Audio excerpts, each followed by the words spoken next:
Are you guys ready for Sandro Botticelli? Yeah.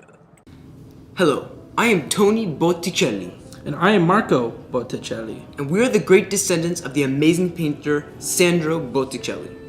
His birth name, Alessandro de Marino de Vanni Filippi, although he is better known as Sandro Botticelli, was born in 1445 in Florence, Italy. Being the son of a tanner, he was taught how to effectively use his hands as an early child. But no one expected him to be one of the greatest painters of the early Renaissance. Botticelli perfected many artistic styles and techniques of past artists, such as making his paintings beyond realistic and forever remembered. His paintings are beyond lifelike and truly capture the essence of the thriving Renaissance. The exact date of his birth is unknown. There is very little known about his childhood or early life. It is known that his family was rather large, and his father worked as a tanner. His father allowed him to become an apprentice to a goldsmith. During this time, the goldsmith he worked with gave him the name Botticelli, meaning little barrel. Botticelli later convinced his father that he wanted to study art, and Fra Filippo Lippi, a well-known painter, became his teacher. Lippi was known for how he used color on church altarpieces and helped Botticelli discover a similar style for his own work. Sandro Botticelli developed expressions, very tender expressions, in his subjects' faces and their gestures. Botticelli's portraits have a melancholy or sad characteristic to them. He also stressed line detail, using them to bring his characters to life.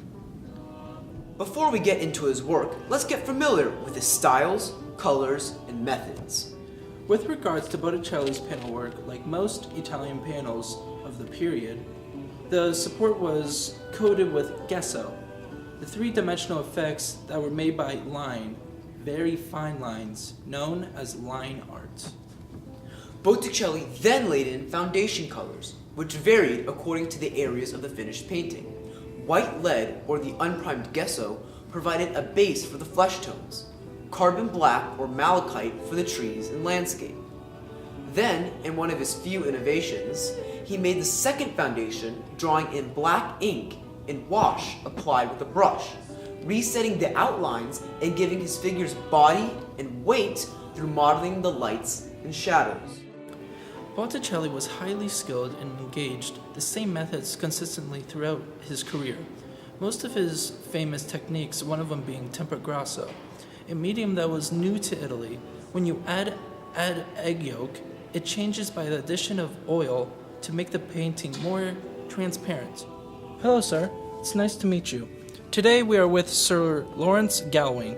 He's a very highly regarded British painter and an art historian. Thank you very much, Marco. So tell us a little bit about Botticelli's work, something we don't know. Well, I wrote a book called Paintings in the Louvre, and a lot of the paintings described were Botticelli's. He's one of the most popular painters of the entire Renaissance. Wow, that's a pretty big honor.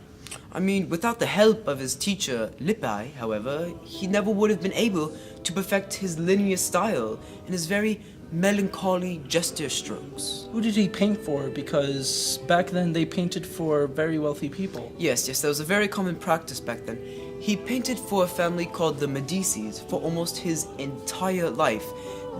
They respected him, he respected them. It was a very nice mutual relationship. So what type of paintings did he paint in the Louvre? Well, Botticelli's two paintings, a young woman receiving gifts from Venus, and Three Graces, a young man is greeted by the liberal arts, were in very poor condition when they arrived at the Louvre in 1882. These paintings express the more affectionate side of Botticelli rather than his melancholy side, but the people inside of these paintings remain unknown. Wow, thank you so much for your time. Thank you. Because we all know that you're a busy man, so... Thank you, Marco. Former staff member at the Smithsonian National Portrait Gallery and current art writer for Yahoo, Juliet Chippendale, pieced together this fascinating story about Botticelli. This story actually happens to be my favorite. In 1930, a lost painting by Botticelli was discovered called Madonna of the Veil. I think Grandma told us this story once. I think she did. Well, a renowned art collector, Lord Lee of Fareham, bought the painting at an auction for $25,000, an extremely large amount of money back then. Wow, that's a lot of dough. That is indeed. But you see, Lord Lee of Fareham wasn't one of the typical snobby and arrogant people of nobility, because he realized the importance of the painting, and therefore he donated it to the Courtauld Gallery, London, in 1947. There were doubts about the authenticity of the painting. Therefore, it was examined by X-ray and microscope. The microscope revealed that Madonna's lips were outlined with black paint, although Botticelli's practice was to paint them with a madder lake pigment. That was the straw that broke the camel's back. Exactly. With a heavy investigation, it was discovered that the painting was sold at the auction by a famous forger, Umberto Gianti. Gianti copied many artistic styles and techniques then. He would claim to found a famous lost painting by one of the greatest artists of all time and sell them for a very high price, making him filthy rich. That is so wrong, but I have to admit that Gonti is...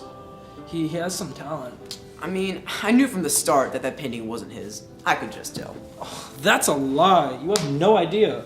Yeah, from the very first part, I was like, that's not Botticelli.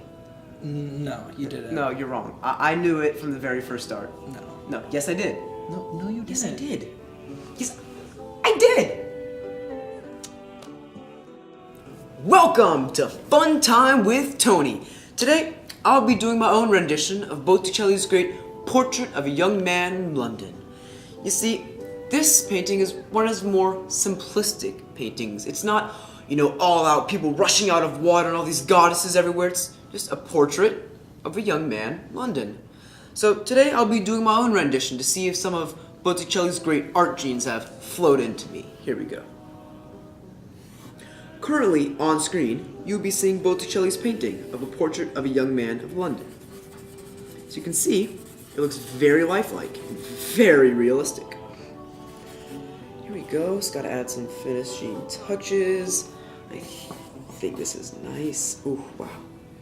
This painting took a long time, a lot of detail, and a lot of work went into this. Alright, so now you know what Botticelli's original painting looked like. Tell me what you think of mine. Do you think it resembled Botticelli's? Because I put a lot of hard work into it, and I think really, I'm a great artist, and I think Botticelli, being my ancestor, I think it's noticeable. I think people would know. Thank you. Now, let's move on to Botticelli's most famous painting, The Birth of Venus. The Birth of Venus was painted in around 1483, and it took him a couple of years. The painting depicts the goddess Venus emerging from the sea as a full-grown woman. Venus, in fact, is the goddess of love and beauty. The goddess Venus rises from the water on a shell and is blown to shore by zephyrs. And over here, we see Oris, goddess of the seasons, handing her a flowered cloak. Art critics and historians stand by the view that this painting is a slight revival of the philosophy of Plato, otherwise known as the Neoplatonic thought.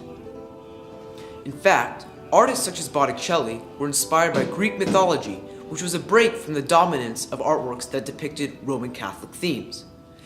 Here's a fun fact about the painting. Vicar Append, an expert of art, says the painting was originally called Venus Anadyomene, meaning rising from the sea, until in the 19th century, its modern name, The Birth of Venus, came into play. Also, he notes, the seashell was known to represent the vulva of a woman, and was a theme that often occurred throughout classical antiquity. That's not SNES. Welcome to Fun Time with Tony number 2.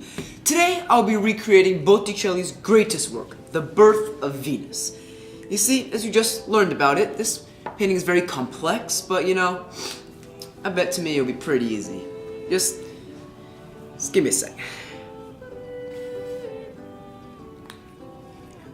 My hand seems to be cramping, It's not too hard for me or anything, don't think that. I'm doing well. It did take him a couple years, so just give me a few years.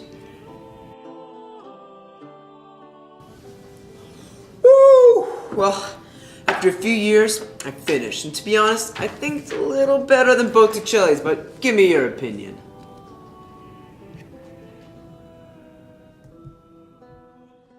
Now, let's get into another famous painting of Botticelli, called the Primavera.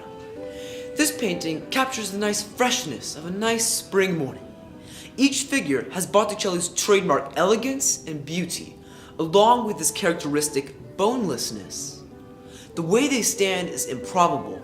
They seem almost to be floating. But look at their magnificent hair, the flow of their garments, and their hands. To the left over here, you see Mars, the god of war, with a sword and helmet. But note, the sword is not drawn. Violence has no place in the sacred groves of Venus.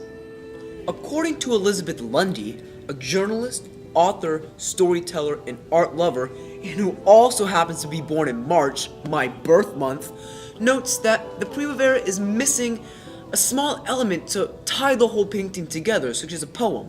We all know that the painting is about the power, beauty, and love of the arrival of spring, but without this missing piece, she notes, we will never know its true meaning.